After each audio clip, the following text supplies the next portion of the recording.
70% water.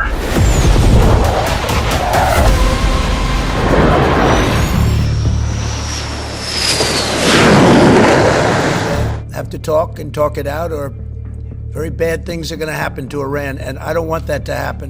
ما اگر می‌خواستیم سلاح هسته‌ای درست کنیم آمریکا نمی‌توانست جلو ما رو ዶናልድ ትራምፕ እየሄዱበት ያለው አካሄድ በሀገር ውስጥም በዓለም አቀፍ ደረጃ መነጋገር ያድርጓቸዋል። አንዳንዶች ጤንነታቸውን ጭምር እየተጠራጠሩ ነው። ሀገራት ላይ የጣሉ ያሉት የታሪፍ ቁልላ ፊርማ ሳያበቃ ከአሜሪካ ሕገ መንግሥት ድንጋጌዎች ለሶስተኛ ጊዜ ተመርጬ የአሜሪካ ፕሬዚደንት መሆን እሻለሁ ብለዋል። ምን ነው ሲባሉ እኔ እኮ አይደለሁም ህዝቡ ስራዬን ስለወደደው አንተው ለተጨማሪ ሌላ 4 ዓመታት ታስፈልገናለህ በማለቱ ነው ከዚህ ውሳኔ ላይ ደርሻለሁ ያሉት። Despite that, so many people are saying you've got to run again. They love the job we do. Most importantly, they love the job. ትራምፕ ከቻይናና ከኢራን ጋር ጦርነት ሳይፈልጉ አልቀረም የሚሉ አስተያየት ሰጪዎች አሉ። ሁለቱን ሀገራት በተመለከተ ወደ ተግባራዊ እንቅስቃሴዎች ሊገቡ የሚያስችላቸው መንገድ እየጠረጉ እንዳለ ይናገራሉ። ኢራንን በተመለከተ እንደበድብሻለን በማለት በወዳጆቿ በኩል ደብዳቤ አስይዘው ልከዋል። እያካሄድሽ ያለውን የኒውክሌር ጦር መሳሪያ ማምረት እንቅስቃሴ በተመለከተ ከአሜሪካ ጋር አፋጣኝ ድርድር ማድረግ ይገባሻል። ለዚህም የተሰጠሽ ጊዜ 2 ወራት ብቻ ነው። እነዚህን የተሰጡሽን ጊዜያት በአግባቡ ተጠቅመሽ ወዳልንሽ መስመር ማትገቢ ከሆነ ግን የሚከተልሽ የቦምብ ናዳ ነው ብለዋል።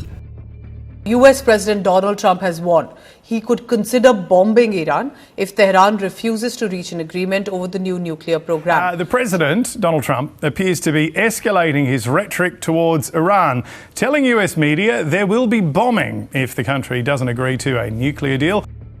ለዚህ የትራምፕ የዛቻና ማስፈራሪያ ደብዳቤ የኢራን ምላሽ አጭርና ግልጽ ነበርም። እርሱም ሞክሩትና እንተያያለን የሚል ነው። Iran's supreme leader, the Ayatollah Khamenei, says his country will retaliate if the US or its allies attack first. ትራምፕ ለኢራን ባለስልጣናት እንደዚህ አይነት ያልተጠበቀ ደብዳቤ መላካቸውን ተከትሎ ኢራን ለማንኛውም በሚል የራሷን ወታደራዊ ቅድመ ዝግጅት ማድረግ ጀምራለች። ለአየርና ለሚሳኤል ጥቃቶች ተጋላጭ ሊሆኑ ይችላሉ ብላ ባሰበቻቸው በርካታ የጦር መሳሪያዎች ምድር ለምድር በተሰሩ በርካታ ማከማቻዎች ያስቀመጠቻቸውን በቅርቡ ከቀናት በፊት ይፋ ባደረገቻቸው ተንቀሳቃሽ ምስሎች አሳይታለች። በእርግጥ የነዚህ የመሬት ውስጥ የጦር መሳሪያ መጋዘኖች ትራምፕ በመጡበት ወቅት የተገነቡ አይደሉም። ቀደም ብለውና ጊዜ ተወስዶባቸው የተሰሩ ናቸው።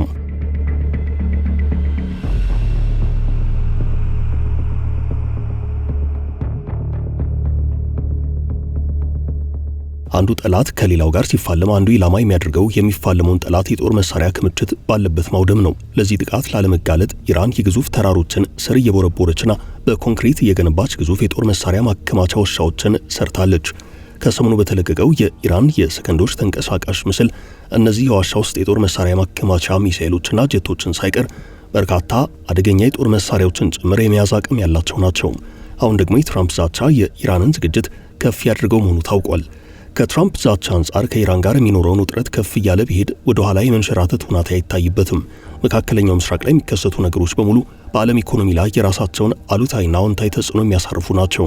ምክንያቱም ደግሞ ዓለምን በሞተር እንደ እስትንፋስነት ሆኖ የሚያንቀሳቅሰው የነዳጅ ምርት በስፋት ከዚህ ቀጠና የሚገኝ መሆኑ ይታወቃል። ቀድሞውንም ሀገራት የአሜሪካ ገቢ ምርቶች ላይ ታሪፎችን በመጫን የዓለምን የንግድ ስርዓት ተገማች ባልሆነ አጣብቂኝ ውስጥ የከተቱት ትራምፕ አሁን ደግሞ በጦርነት ዛቻቸው ተጨማሪ ዓለም አቀፋዊ ኢኮኖሚ ቀውስ ለመፍጠር ዳርዳር እያሉ ነው።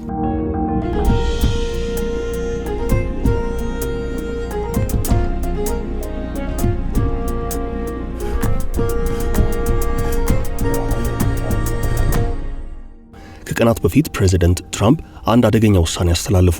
ይህንኛው ውሳኔ በሀገራት ላይ ታሪፍ መጫንን ይመለከታል። ግን ደግሞ እስከዛሬ ትራምፕ ሀገራት ላይ ሲጭኑት ከነበረው ታሪፍ ለየት ያለ ነው። ለየት የሚያደርገው በአንድ ጊዜ በበርካታ ሀገራት ላይ ተጣለ መሆኑ ሲሆን ከዚህ ውጭ የአሜሪካ ጥብቅ ወዳጅ የሚባሉትን እንደ ደቡብ ኮሪያና ጃፓንን ጭምር ይመለከታል መባሉ ነው። ትራምፕ አዲሱን ታሪፍ በቂ ያድርጉት የአውሮፓና ካናዳ ታሪፍ ነውጥ እያነጋገረ ባለበት ወቅት ነው። ይህንኛው በተሽከርካሪ አምራች ሀገራት ላይ የ25% ታሪፍ የቻይና ባላንጣ ናቸው የሚባሉት ኮሪያና ጃፓን ከቻይና ጋር ተፈላልገው እንዲመክሩ እያደረገ ነበረም።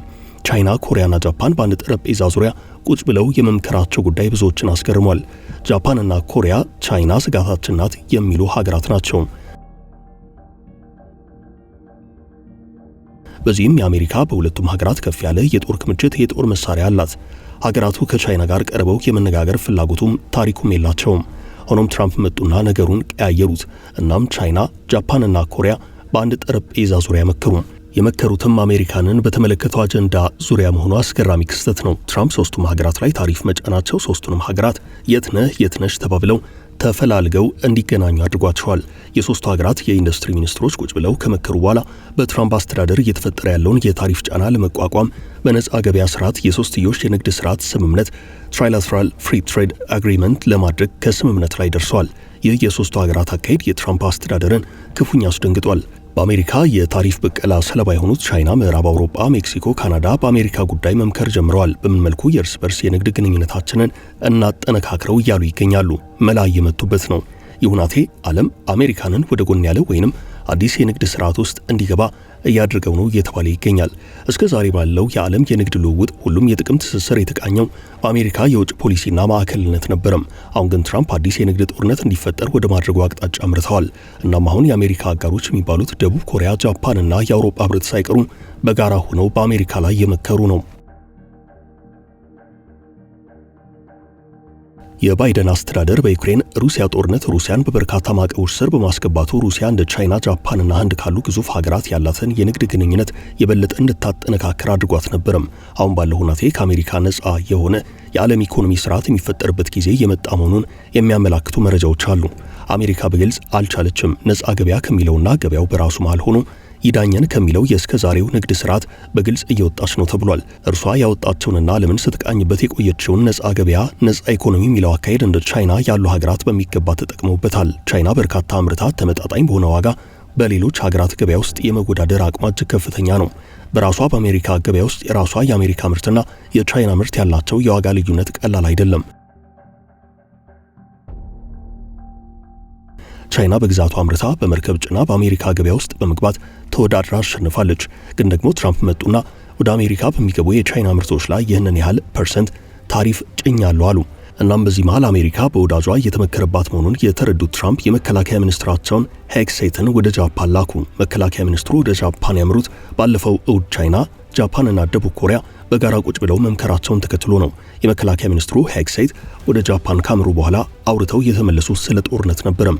ኮሚዩኒስቷ ቻይና በማለት ቻይናን በስም እየጠቀሱና ሀገሪቱን በአካባቢው በወረራ የመስፋፋት እቅድ እንዳላት ሲናገሩ ተደምጠዋል። America and Japan stand firmly together in the face of aggressive and coercive actions by the communist Chinese. ነገሩ ላም ባልዋለበት ኩበት ለቀማ እንደሚባለው የሆነ ነው። ቻይና፣ ደቡብ ኮሪያና ጃፓን ባለፈው እሁድ የተነጋገሩት ስለ ጦርነት አልነበረም። ንግግራቸው ቢዝነስ ነው። ከዚያ በኋላ ወደ ጃፓን ያመሩት የአሜሪካው መከላከያ ሚኒስትር ሄግሴት ደግሞ በዚሁ የጃፓን ቆይታቸው ሰላም ከፈለግን ለጦርነት እንዘጋጅ አይነት ይዘት ያለው ንግግር አድርገዋል። ይህን ሁናቴ የታዘቡ ሰዎች የለም አሜሪካ ወርዳለች፣ የትራምፕ አስተዳደር ደግሞ ይበልጥ አውርዷታል። ሌሎች ስለ ንግድ ልውውጥ፣ ስለ ኢኮኖሚ ትስስር ሲያወሩ አሜሪካ ስለ ጦርነት፣ ስለ ታሪፍ ብቀላ እያወራች ነው፣ ስለ ንግድ ጦርነት እየመከረች ነው። ሌሎች ስለ ነጻ ገበያ ሲያወሩ አሜሪካ ከዓለም አቀፉ የነጻ ንግድ መርህና ሕግጋቶች በሀገራት ገቢ ምርት ላይ ታሪፍ እየቆለለች ነው እያሉ ይገኛሉ። አንዳንድ የአሜሪካ ተቆርቋሪ ተንታኞችና አክቲቪስቶች እንደውም የትራምፕ አስተዳደር ብዙም ያልተጠና ግብታዊ የታሪፍ ጭነት ሀገራት ከአሜሪካ ውጭ ያላቸው የእርስ በርስ የንግድ ትስስር እንዲጠናከር እያደረገ ነው። የአስተዳደሩ አካሄድ በሂደት አሜሪካ የተገለለችበት ዓለም እንዲፈጠር የሚያደርግ በመሆኑ ከወዲሁ ሊቀጭና ሊቆም ይገባል እያሉ ይገኛሉ። ትራምፕ ከዚህ ባለፈ በሌላ አዲስ የፖለቲካ እብደት ውስጥ ብቅ ብለዋል። የአሜሪካ ሕገ መንግሥት ከሚፈቅደው ውጭ ለሶስተኛ የሥልጣን ቆይታ ጊዜ የአሜሪካ ፕሬዝደንት ሆናለሁ እያሉ ነው። የሀገሪቱ ሕገ መንግሥት አንድ ፕሬዝደንት ከሁለት ጊዜ በላይ መመረጥ የለበትም በማለት እቅጩን ተናግሯል። ማለትም ለሁለተኛ የሥልጣን ዘመን በተከታታይ ፕሬዝደንት ሆኖ መዝለቅን ይከላከላል። ወደ ቀኝ ወደ ግራ የሚያስብል አንቀጽ አይደለም። ግን ደግሞ ትራምፕ እውነቴን ነው የምላቸው ሕዝቡ ስራዬን ወዶታል፣ አንተ ሰው ምን አለ ከዚህም በላይ ለተጨማሪ ሶስተኛ የሥልጣን ዘመን ፕሬዝደንታችን ሆነ ብትቀጥል እያለኝ ነው ሲሉ በርካቶችን እያነጋገረ ያለ ሐሳብ አንስተዋል። Despite that, so many people are saying, you've got to run again. They love the job we do. Most importantly, they love the job. ትራምፕ ያሁኑ ፕሬዝደንታዊ ምርጫቸው ሁለተኛቸው ነው። በመጀመሪያው የፕሬዝደንትነት ዘመናቸው 4 ዓመታትን ካገለገሉ በኋላ በባይደን ተሸንፈው ተሰናብተዋል። አሁን ግን ተመልሰው መጥተዋል። ያሸነፏቸውን ባይደንን ረድተው ወደ ስልጣኑ ብቅ ብለዋል። እርግጥ ከባይደን ጋር አይደለም የተወዳደሩት፣ ካማላ ሃሪስን ነው የረቱት፣ የዲሞክራቷን ተወካይ።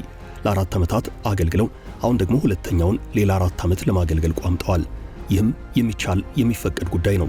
ነገር ግን በሀገሪቱ ሕገ መንግሥት ድንጋጌ መሰረት ታሪኩ እዛ ጋር ይደመደማል። ትራምፕ ይህንን ግልጽ ህገ መንግስታዊ ድንጋጌ ወደ ጎን በማለት አንዳንድ የአፍሪካ መሪዎች ለሶስተኛ ጊዜ የአሜሪካ ፕሬዝደንት የመሆንበት እድል አለ እያሉ ይገኛሉ። ሆኖም ትራምፕ ይህንን ግልጽ የሆነ ህገ መንግስታዊ ድንጋጌ ወደ ጎን በማለት እንደ አንዳንድ የአፍሪካ መሪዎች ለሶስተኛ ጊዜ የአሜሪካ ፕሬዝደንት የመሆንበት እድል አለ እያሉ ይገኛሉ። በርካቶች ይህን አባባላቸውን ሲሰሙ ሰውየው ግን በጤናቸው ነው ወይ በማለት እየጠየቁ ነው።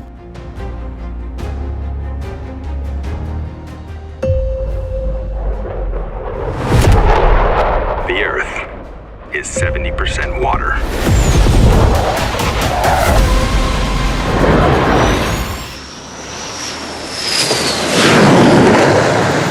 Have to talk and talk it out, or very bad things are going to happen to Iran, and I don't want that to happen. ما اگر میخواستیم سلاح هسته‌ای درست کنیم آمریکا نمیتوانست شروع کنه.